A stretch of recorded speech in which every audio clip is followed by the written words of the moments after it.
Hi, everyone. I'm Cullen Haynes, and this is Law Live. Get ready for some Taekwondo action because my next guest is going to knock you out with how much value he's going to deliver. 10 years in law and competed at an elite level and an Olympic level in the 2016 Olympic Games, where he took out 7th place in Taekwondo. Can you please make very welcome Mr. Hayder Shkara, founder of Justice Family Lawyers, one of Australia's leading and fastest growing family law firms. Here he is, Mr. Hayder Shkara. How are you, mon ami? I'm great. I feel like I should come out, that with that entrance, I feel like I'm just walking out into a bout and I should be coming out. There should be music blaring in the background. Super excited to be here. Thanks for having me, Cullen. This is awesome. It's an honor, mon ami. What is it? Undisputed heavyweight champion or featherweight champion? And still undisputed. the Count of Monte Fisto. There we go. That's it. But nonetheless, mate, you're always looking so well. So I'd love to know what is happening in your circle of influence. Well, I'll tell you what. This year, I've made a commitment to myself. I'm tired of going to the gym. I've started Muay Thai kickboxing with my beautiful wife. She's been training for 1 year now. And she has convinced me, considering that the training place is only down the road from my law firm, to join up. So I've done that. I'm still battling a few injuries from the last 2 sessions that I've had. And I am really enjoying tackling something different. And it's exciting to be learning new skill set. It's an experience that I haven't gone through for a while. So, of course, I can adapt and shift a lot of the stuff that I've learned throughout my training into this. But, I'm excited to learn new techniques, different skills, and apply it and see what can come out of it. So that, as well as I want to start some Brazilian Jiu-Jitsu as well. And funnily enough, there are, from my understanding, a lot of lawyers that are not competing, but training and practicing in the area because it's extremely stimulating mentally. You're always it's like a more physical version, let's say, of chess. And whilst I also love the game of chess, people want to also get a bit of a workout, bit of a sweat in. And so you find that in these BJJ classes, it's polluted with lawyers, it's nonstop. So, you might just come across one of your opponents and you're going to just bring them into a lock and bang. Fantastic. I'm sure they'd be playing no dirty tactics if it's all lawyers. Everyone's very respectable. Very no respectful, low blows. Very clean, very clean. Outstanding top citizens that we have in the legal profession. So I'll never speak poorly or demean anyone in the profession. That applies in the court and also in the ring. Absolutely, mon ami. And I will remind everyone, this is alive. We are live on YouTube, Facebook, LinkedIn. As I said to Hayder before, it looks like Tucker Carlson's Fox News with all this thing going on. But it's 12:34. Get your burning questions into this man right now. Once in a lifetime. Ask him whatever you want. I will keep an eye on the questions and we will put those questions to him during the stream. If it is a family law matter, a little bit more personal, I'm sure Hayder would welcome a cheeky DM and he can talk about your matter offline. Yeah, definitely. More than happy to have a chat with anyone on the Law Live broadcast, Cullen.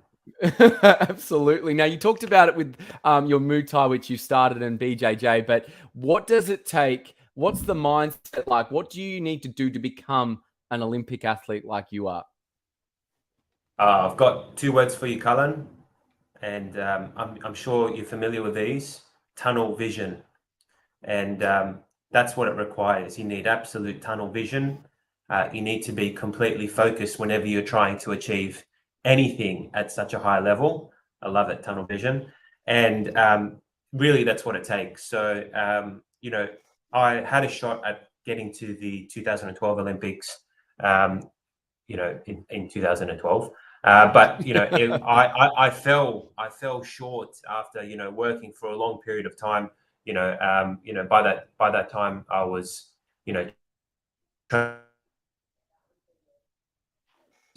and whilst the ability to get to that level, it might be something that a lot of people will be able to reach. It's just sometimes those final moments or those closing moments that really define your career, your history, your legacy. And so in 2012, I fell short just by a few whiskers. And what I did as a result of that was put on my blinkers and focus straight ahead. And so all other distractions, all other things that were not going to help me achieve my goal were exterminated and eliminated from my life. And I completely focused for the next 4 years on what I could achieve at the Olympic Games in 2016. I qualified and I managed to compete at the highest level. And for that, I'm forever grateful, because I know that I had done absolutely everything I can, left everything on the table, and I managed to finish my career in sport on a high, knowing that, I was able to physically and mentally bring out every single aspect that I could possibly get, just wring it out dry. There was nothing left in the sweat rag. And I was just constantly working to get to that point. And for me, I knew that was my ultimate goal. Am I extracting every single piece that I can get from myself? And if I do, then I can sleep at night, So I was put myself in a position where if I can get to that level, I will be satisfied. I will be happy with any performance, any outcome. And that was my ultimate goal. So in order to do that, on a daily basis, on an hourly basis, on a minute to minute basis, you're constantly thinking, what can I do to improve my performance? What is going to inhibit me? What is going to excel me? What is going to advance me to get closer to my goal? And it comes down to the minutiae, and it comes down to that real obsession of getting to that ultimate peak performance. And it can be things like simple things like, what am I going to eat this morning? What kind of calories am I going to take? How am I going to feel afterwards? Okay, how many minutes did I sleep last night? Did I wake up in the middle of the night? Why did I wake up in the middle of the night? What am I going to do? Am I going to walk to, the shops today? No, my legs are going to be a bit tired for the session. When should I start stretching? You're talking about every single detail, planning and mapping it out to ensure that, your body is in peak physical condition and you're mentally at your utmost peak prior to any large events. So it's really fascinating that, you're culminating all of your day-to-day movements to get to this one single moment, this one defining moment, which is, your competition day or your competition fight even. And so when you're trying to get to that moment and you're at your absolute peak, you look at yourself in the mirror and you're just like, wow, I'm shredded. I'm ready to go. I can see myself. I got mentally, I'm there. Physically, I'm there. And you're putting everything on the line just for that one moment. Not dissimilar to a court case. Not dissimilar to being in front of a judge and preparing your court case for the judge. So all of those elements are still in play. And when you get there and when you finish that and you are able to achieve the outcome that you want, there's no better feeling in the world. So that's really what it takes in order to perform and to compete at that level. Anything shy of that, you're not doing yourself justice. Great segue into Justice Family Lawyers as well, which we'll touch on in a moment, mon ami. But like Rocky couldn't have even said it better itself. What I was endeared by what you said is tunnel vision, total focus, leave nothing in the tank. So I guess there's no regret, because the pain of discipline weighs less than the pain of regret. And just going all in and just having that drive and focus. I think that's so fantastic. And baptism under fire, really, because when you're under the thick of it, in the heat of the moment, I bet it did hurt in 2012 when you just made it that short. But putting all those things aside and getting into the Rio Olympic Games in 2016, I bet you could look back and go, I'm proud at what I've achieved. Oh, absolutely, definitely. It did hurt and it was a tough time. But through tough times, we grow stronger and get better. So I don't regret any of it, and it's definitely shaped, the person and the lawyer that I am today. No, for sure. What was it like competing at that Olympic level? Because not many of us, you're one of the 0.0001% who get to do it. What is the feeling walking out into that stadium on opening night and seeing all the raving fans? What is that feeling? Walking out into an Olympic stadium is something that you cannot put into words. Just the buzz, the excitement. It's something that if I think back to it, I can feel the electricity in my body as a result, as to the feeling of being just surrounded by people screaming, going crazy, and all of a sudden it's just real. Oh wow, everything that I've worked towards, those 5:30 in the morning wake ups, and those hill sprints, and the stair sprints, and the beatings that I've copped, and all of the training camps. Not from any family members, self beatings.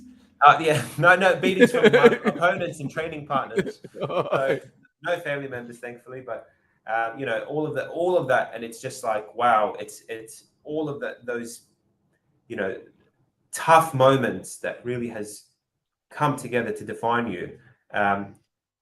It really comes together, and it's this piece of fruit that you're able to reap the rewards from at the end. And that's what it's like to walk into an Olympic stadium. It's just absolutely electric. And did you have you taken that Olympic feeling? Is it like a peak state you go back to day in and day out, like just remembering that feeling? And does that spur you on? It never leaves. It never leaves. You're always that component that I was explaining to you before, on a daily basis, trying to figure out how to improve, what we can do to get better.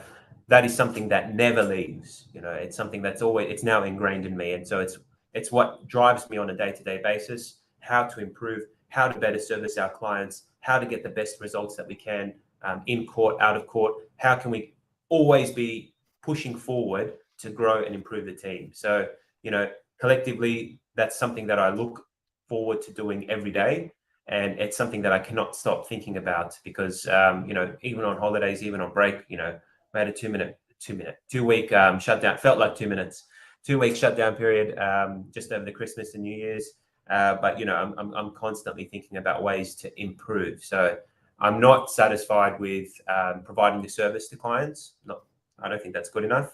It needs to be something that we can constantly improve on. How can we improve our service? How can we lower fees for our clients? How can we get better outcomes for our clients? And I'm constantly looking at new ways of doing things. So it's something that's forever ingrained in me, and it will stay with me. No, I'm indeed by everything you're saying, and it's a nice segue into Justice Family Lawyers, and you recently acquired Melbourne Family Lawyers as well. So, and I know there's more on the horizon. So, did that mindset, everything we were talking about, spur you on to start Justice Family Lawyers? And what did you have to eliminate? Talking about elimination, what did you have to rid from your life to actually go all in on Justice Family Lawyers? Yeah, definitely. So, that's exactly what I'm talking about. When you're building a firm, you cannot have any distractions around you, and that's exactly what I did. The first few years were extremely difficult, where you're building a reputation, and you're building something out of nothing, and that there's not many things more difficult than that. And so that's the absolute focus that I took to it.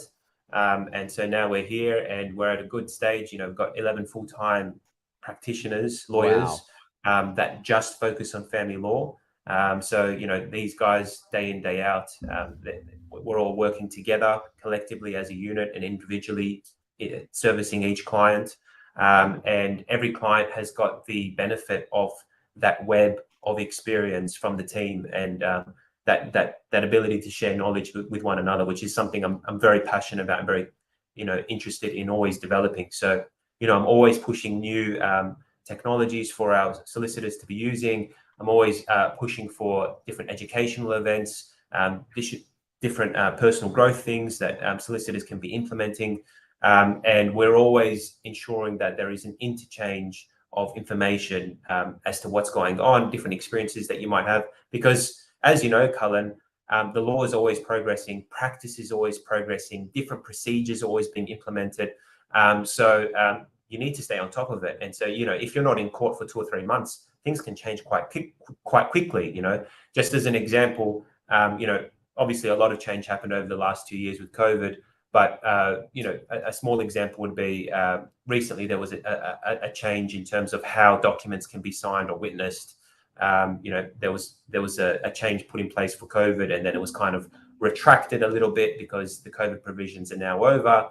So people need to be across that and need to be aware as to what's going on there. So distributing that information across, a good-sized team, and everyone having that experience and being on different levels. You know, some would have more experience, for example, in high net worth kind of cases, some in more international type of matters, some in more court issues, out of court issues. So you've got a whole range of different experience that the solicitors have been through. So just being able to share that across a team of 11, I think, is invaluable, because you know, the reality is most family law firms, they're fairly small. It might be a one or two or three person shop, and to grow past that is quite difficult. So the fact that we do have this collective team now, it really is starting to feel like a cycle that we can push forward and onward, and it's just going to get bigger and better.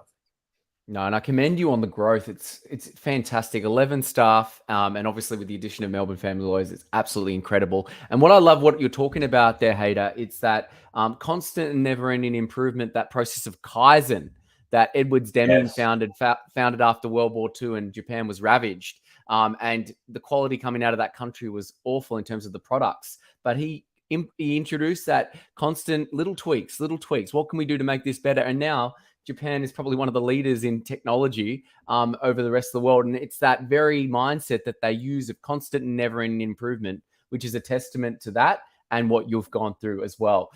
Talking about family law, because those tuning in who may not have had to use the family law system, it is absolutely incredible what you do for people. And family law in itself is something very different to commercial law, the suit stuff that you see on TV. Family law is raw, real, and you see some pretty awful things and you have to deal with some pretty harrowing situations. How do you deal with your mindset and your team deal with that? Because it takes a certain type of person, I found in my interactions, to be a family lawyer.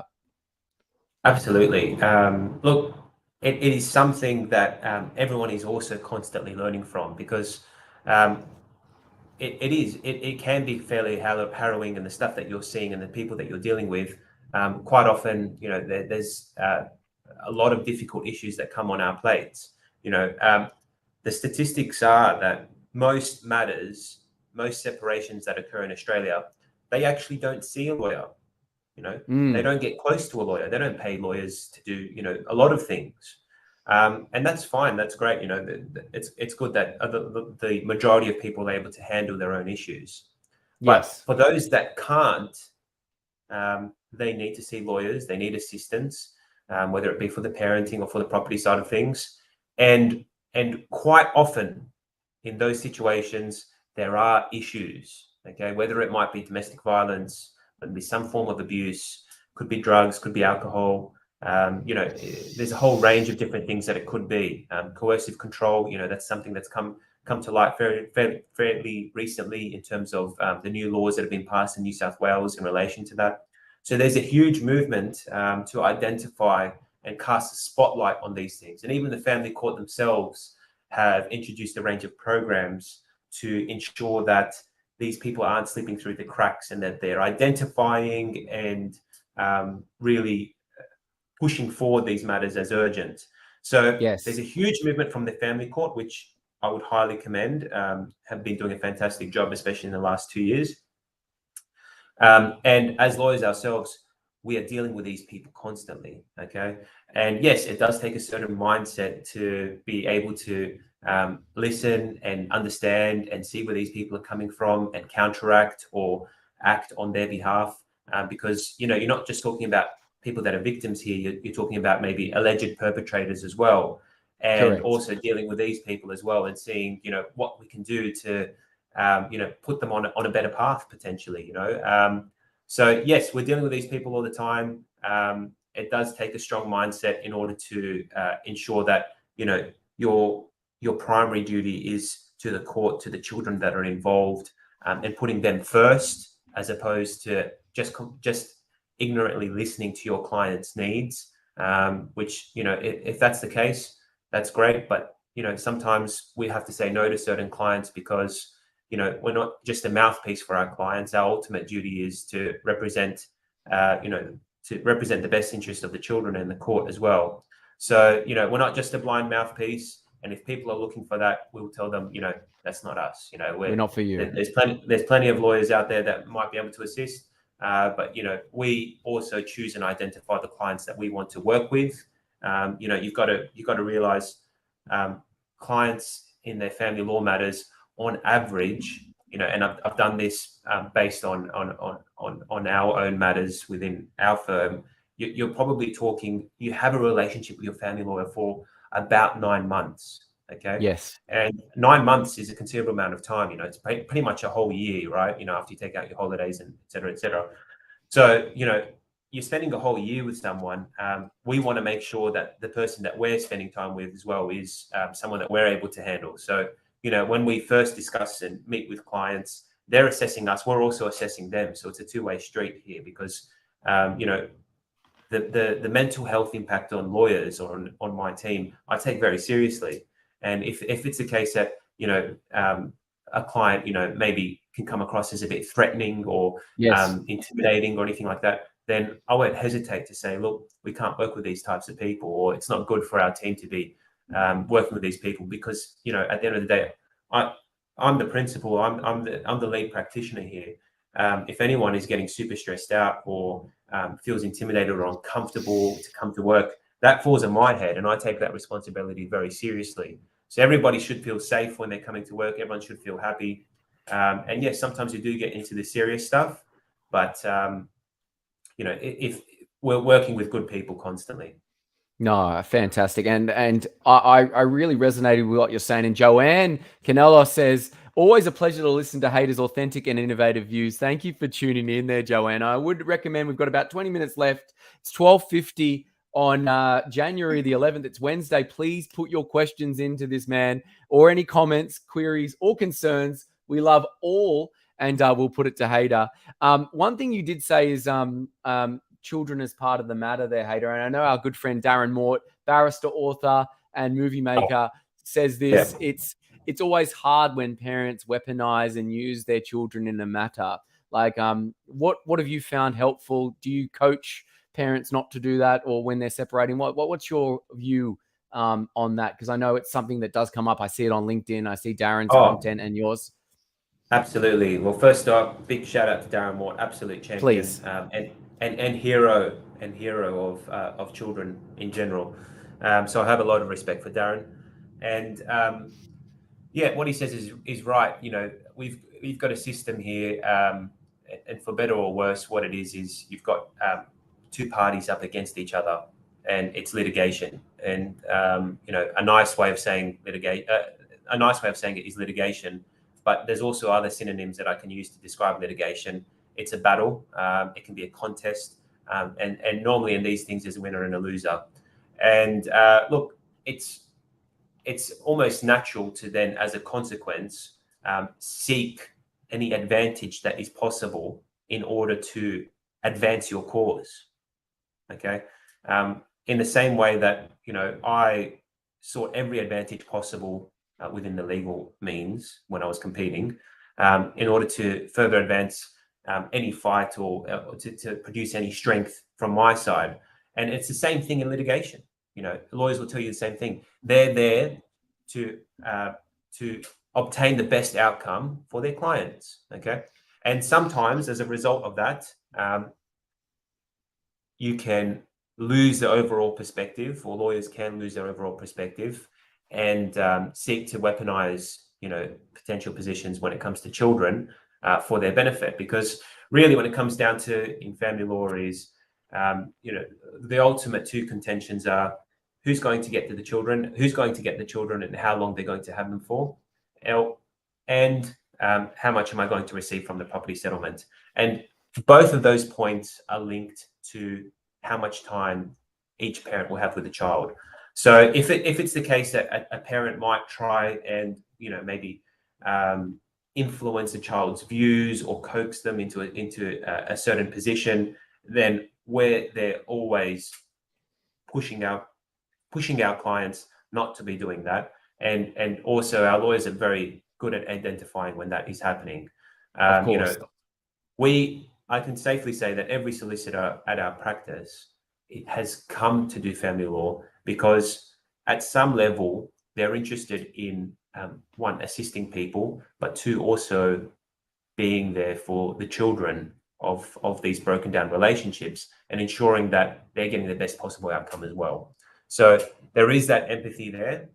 And if it's the case that we feel like our client's not acting in the best interest of the children, we'll be the first to jump in and inform them of that. No, I think that's a great point of difference of where your firm does well there, Hayder. And I want to talk about challenges that you faced in your role and how you've overcome them. But what's your view on solicitors injecting their own, I guess, animosity and things and making things worse? Because I've heard that can happen. You know that they're fueling the fire, as it were, pouring petrol onto it. How do you deal with that?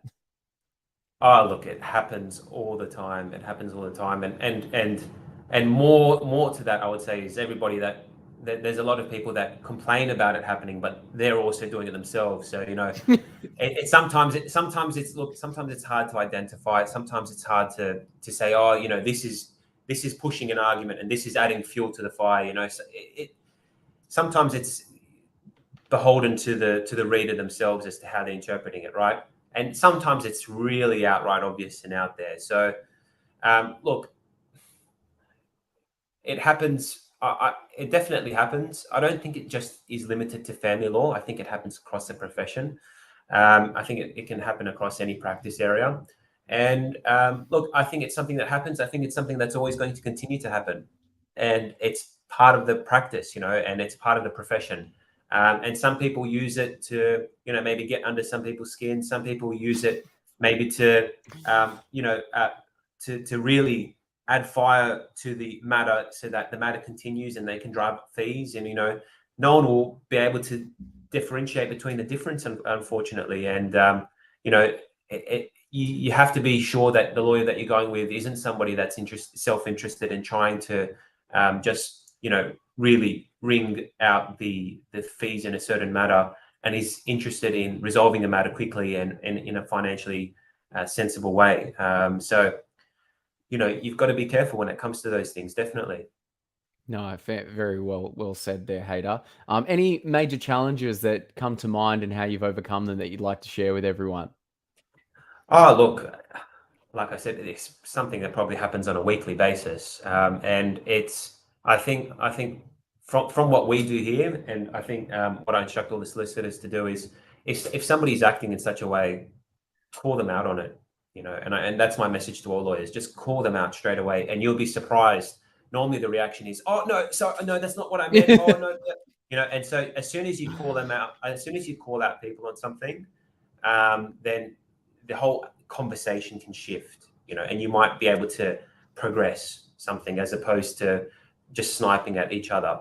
Yes. So that's the technique that I use. I always call somebody out. So if somebody's talking to me in a certain way that I'm not happy with, or if somebody's writing to me in a certain way, then I will straight away just say, look, don't talk to me that way, or I don't want to be spoken to like that, or anything of that nature, or look, don't get personal on me. I'm just representing my client's interests. So I use that number of those lines where it just kind of startles people, and they say, "Oh no, that's not how I meant it." No, and everyone will kind of normally just retract and say, "Oh, look, let's try and figure it out now." So generally, that's the techniques that I use, and 90% of the time, it actually is quite effective. Oh my goodness! So just rounding it up, call them out is the message to walk away with. Call them out. Don't go back and forth, and don't do anything like that. And quite often your client will say, "Well, we've got to fight back. We've got to throw venom back at them, and I feel like I'm copying all the hits, and it's just poison that's coming to me. And how come we're not doing the same? And let's throw some napalm and grenades over the other side." So quite often, your client might be doing that. But like I said, we're not just here as a complete mouthpiece. We're here as advisors, counselors, guidance to our clients. We've got a responsibility to them. And that is not just to listen blindly to what they're saying, because if they wanted to do that, then they could hire somebody else. They could represent themselves. You are not a postbox lawyer. And I know you follow this great man. The Dalai Lama once said, anger is like drinking poison and expecting the other person to get sick. Something that we can all think of on that one. Oh, very good, very good. You like that? A bit deep for a Law Live. But let's get on to lessons for young lawyers and athletes wanting to take their game, their practice, their career to the next level. What's some gems you can dispense which you've already done? what's some things you'd like to say to them? Oh, look, I think for anyone in the younger generation, and I hope I'm also part of the younger generation as well. You are. You're only 21. You know, I think, look, you can. We live in a fantastic country. Okay, I live in a fantastic city, Sydney, The best city, and the yeah, city.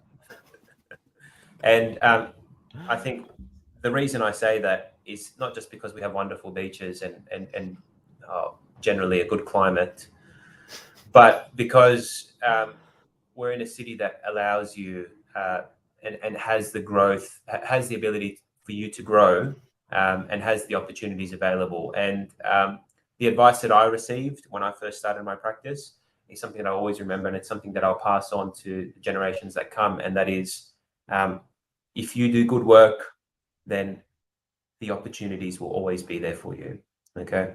So as long as you're practicing well, as long as you're practicing ethically, as long as you're working hard and putting in the effort, then the path will come for you. Okay. And your path will open up and just become broader and broader, and your opportunities will be there.